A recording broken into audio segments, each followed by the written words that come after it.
Do you know, September 8, 1971, Lagos, Nigeria, a massive crowd gathered at Bar Beach. Sun was high, soldiers were armed, and news cameras were rolling. People came from everywhere to witness a historic moment, the public execution of the man who once called himself the most notorious robber in Nigeria. His name was Dr. Ishola Oyenusi. Oyenusi's story began in the late 1960s, a time when Nigeria was recovering from war and chaos ruled the streets. He was young, handsome, and intelligent. Some say he once worked as a mechanic. Others claim he was educated enough to be called doctor, even though he never was. But one thing was certain: he had a hunger for fast money and fame. He formed a gang that robbed banks, cars, and warehouses, and wherever they struck, they left fear behind. Oyenusi was ruthless. He smiled during robberies and boasted that the bullet was his breakfast. By 1970, his name made headlines. He and his men robbed with confidence in broad daylight, sometimes dressed like soldiers, but their greed grew. During one robbery, they shot and killed a man, all of his cars. That single act sealed Oyenusi's fate. The police launched a nationwide manhunt. Within months, Oyenusi and his gang were captured. Their weapon, money, and stolen cars seized. The doctor was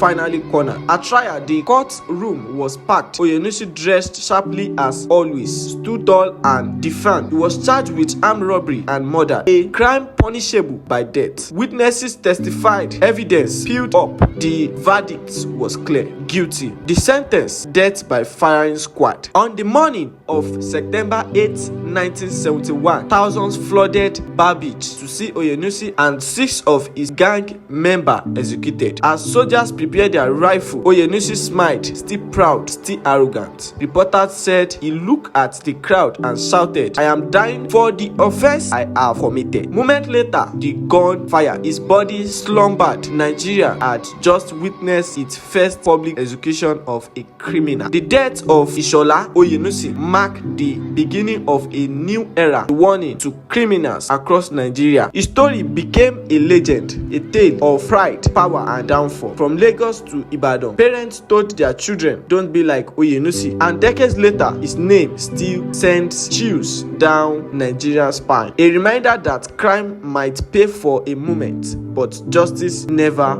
forgets.